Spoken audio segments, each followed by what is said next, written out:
संयम सुंदर बाना है जिसमें ज्ञान खजाना है। संयम सुंदर बाना है जिसमें ज्ञान खजाना है। ऋषियों ने यह जाना है और ऋषियों ने यह जाना है। ऋषियों ने पहचाना है, ऋषियों ने पहचाना है।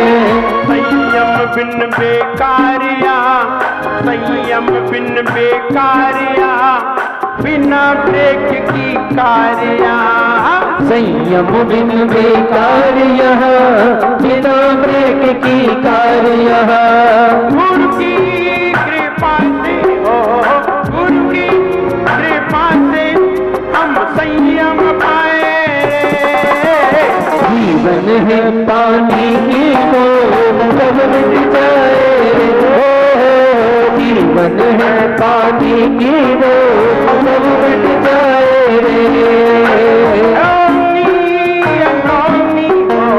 होनी अनहोनी सब क्या घट जाए। जीवन है पानी की बूंद जब मिट जाए रे। जीवन है पानी की बूंद जब मिट जाए रे। संयम सुंदर बाना है जिसमें ज्ञान खजाना है। संयम सुंदर बाना है जिसमें ज्ञान खजाना है। ऋषियों ने पहचाना है, ऋषियों ने यह जाना है। ऋषियों ने पहचाना है, ऋषियों ने पहचाना है। लोग ये समझा सकते हैं कि संयम पाने में बड़ा दुख है, एक बार भोजन करने में बड़ी पीड़ा है, एक बार पानी पीने में बड़ा कष्ट है। ध्यान रहे, अगर ये कष्ट की बातें होती, संयम लेने में कष्ट होता, एक बार भोजन में कष्ट होता, एक बार पानी में कष्ट होता, अथवा एक बार पानी पी करके रहने में कष्ट होता, तो जितने संयमी हैं सब दुखी दिखाई देते, सब दुखी होते, सबके चेहरे लटके हुए होते, किसी के चेहरे पर किसी भी तरह की खुशी नहीं होती। लेकिन जब देखते हैं कि खाने वाले ज्यादा दुखी रहते हैं, जो दोनों बार खाते हैं, 3 बार खाते हैं, 4 बार खाते हैं, सबसे ज्यादा वे ही दुखी रहते हैं। उनके चेहरे कभी प्रसन्न दिखते ही नहीं है। और संयमी एक बार भी खाता है, अनिच्छा से खाता है, यानी इच्छा पूर्वक नहीं। जैसे कि हमें दाल बावले चाहिए, नहीं ऐसा नहीं, हमें दाल बाटी ही चाहिए, नहीं, कोई मीनू नहीं है, जो तुम्हारे पास होगा बस वही चाहिए। और तुम लोग तो रात में ही मीनू बना के सोते हो ना, सवेरे का मीनू रात में ही बन जाता है, और फिर भी खाते खाते भी दुखी हैं। तब समझना चाहिए कि ये संयम कोई दुख का मार्ग नहीं है, संयम सुख का मार्ग है। सुख तो तब प्राप्त होता है जब तुम्हें पहले ही मार्ग में सुख मिल गया हो, जिसे मोक्ष उन्हें भेजा जाता है जो यही आनंद में रहे हैं। इन्हें चाहे दुख रहा हो, चाहे सुख रहा हो, चाहे इन्हें सूटेबल हो, अनसूटेबल हो, कैसी भी कंडीशन हो, हर कंडीशन में जो खुश रहना सीखा है, मोक्ष उसी को ही प्राप्त हुआ है, हर किसी को नहीं। पांडवों को लोहे के कड़े पहना दिए, वो भी गरम, गजकुमार के ऊपर लोहे, गजकुमार के ऊपर जलती हुई सिगड़ी रख दी गई। सुकौशल मुनि को शेरनी ने खा लिया और सुकुमार मुनि को सियालिनी ने भक्षण कर लिया, लेकिन उनके मुंह से चू की भी आवाज नहीं आई। ऐसे लोग ही मोक्ष गए हैं। जरा सी गर्मी में तुम्हें पसीना आ जाए और जरा सी गर्मी में तुम हाहाकार मचा जाओ, मोक्ष की इच्छा कर रहे हो, तुम्हें मार्ग मिल जाए यही बहुत है। मोक्ष नहीं, मार्ग मिल जाए यही बहुत है, क्योंकि मार्ग भी उसे मिलता है जो सुख दुख में समता धारण करता है। मार्ग हर किसी को नहीं मिलता। हाँ, मन में तो सभी के होती है कि हम मोक्ष मार्ग पे चले, यहाँ इतने बैठे हुए हैं, सबके मन में होगी कि हमें भी मोक्ष मार्ग मिले, हम भी साधु बने, हम भी आनंद में रहें। हाँ, विचार तो सबका होता है, लेकिन साकार किसका होता है? साकार उसी का होता है जो साकार करते हैं, साकार करने में जुटते हैं, लगते हैं, उनका साकार हो जाता है। और जो साकार नहीं कर पाते वे संसार में ही रह जाते हैं। मन में तो सभी के आती है कि जैसे महाराज खुश रहते हैं, ऐसी खुशी मेरे पास क्यों नहीं है? समझिए, महाराज साधनों में नहीं रहा करते, उन्हें साधनों में उतना अच्छा नहीं लगता, साधना में ज्यादा अच्छा लगता है। ऐसे लोग ही मोक्ष मार्ग पर चल पाते हैं। 1992 में, 1991 में जब हम घर से चले गए तो हमने ये संकल्प कर लिया कि अब हम दोबारा जाएंगे ही नहीं। और हुआ ये कि एक बार किसी कारण से आए और 1-2 दिन रहे, 1-2 दिन रहने के बाद फिर हम चले गए और हमने कहा अब हम दोबारा अगर आएंगे तो ब्रह्मचारी के भेष में नहीं आएंगे, आएंगे तो दूसरे भेष में आएंगे। और दोबारा जाकर के जब दीक्षा ग्रहण कर ली 1992 में, तो 11 साल ऐलक अवस्था में रहे। ऐलक अवस्था में पूरे बुंदेलखंड में लोग जानते हैं ऐलक अवस्था थी। लेकिन मुनि दीक्षा बुंदेलखंड में होने के बाद लगभग 10 वर्ष राजस्थान में रहे।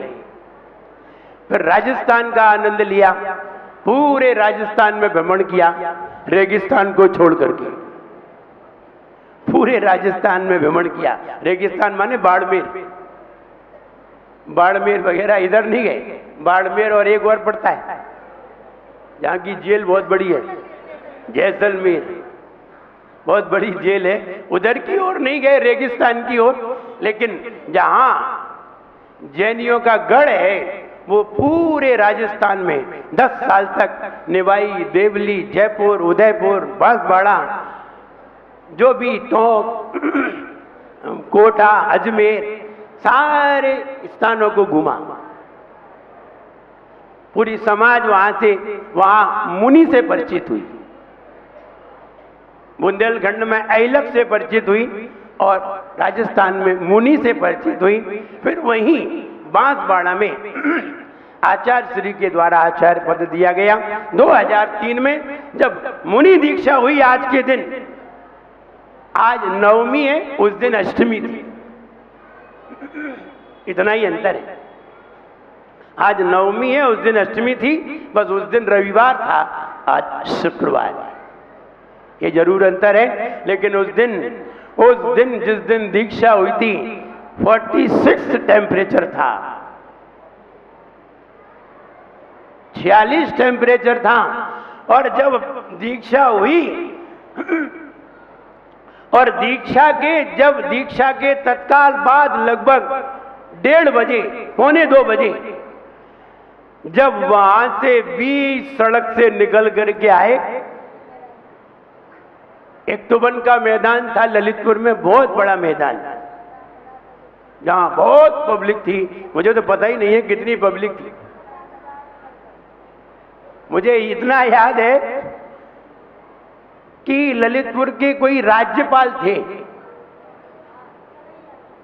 जैन थे, नाम अभिनंदन कुमार जैन था।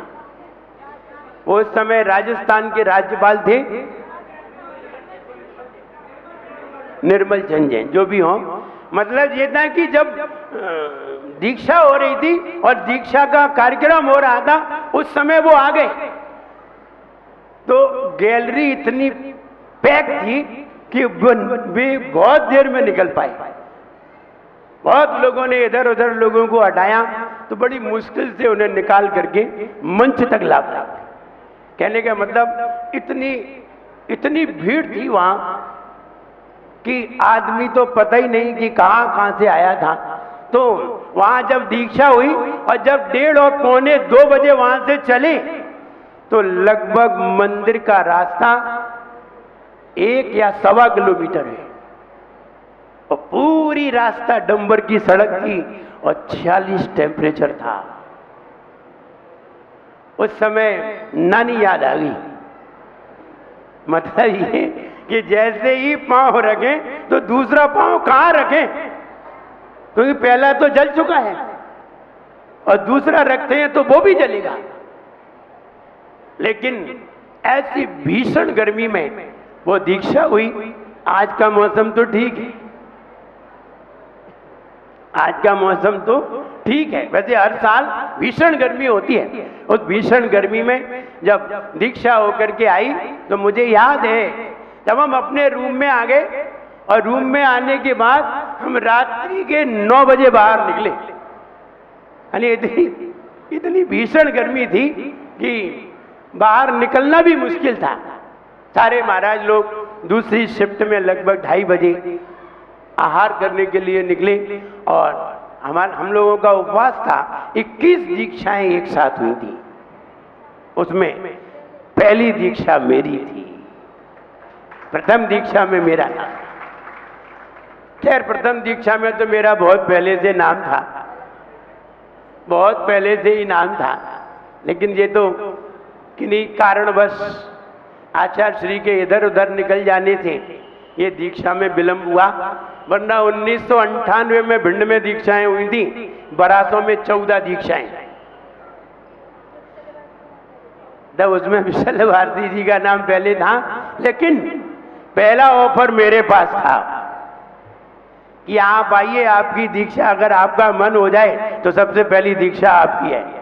लेकिन फिर कोई कारणवश हम नहीं आ पाए थे, समय कम था और समाचार देर में मिला था और उतना समय तय हो नहीं पा रहा था, इसलिए दूरी ज्यादा होने के कारण हम फिर नहीं आ पाए। और 2003 में आचार्य श्री ने ललितपुर में तुबल मैदान में 21 भिक्षुओं के साथ वहां मुनि दीक्षा हुई और मुनि दीक्षा होने के बाद आज लगभग 15 वर्ष पूर्ण हो चुके हैं।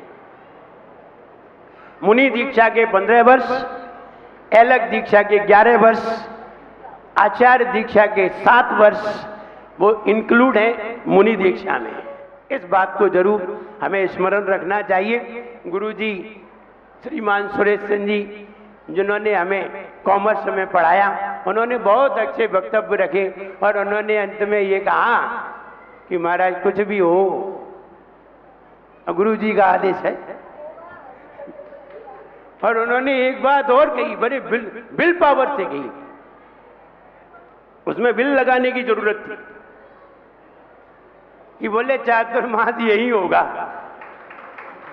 ये फ्यूचर की बात होगी, फ्यूचर में तो बिल सेल लगानी पड़ती है, तो उन्होंने बिल पावर से कहा, बिल लगा करके कि चातुर्मास यही होगा।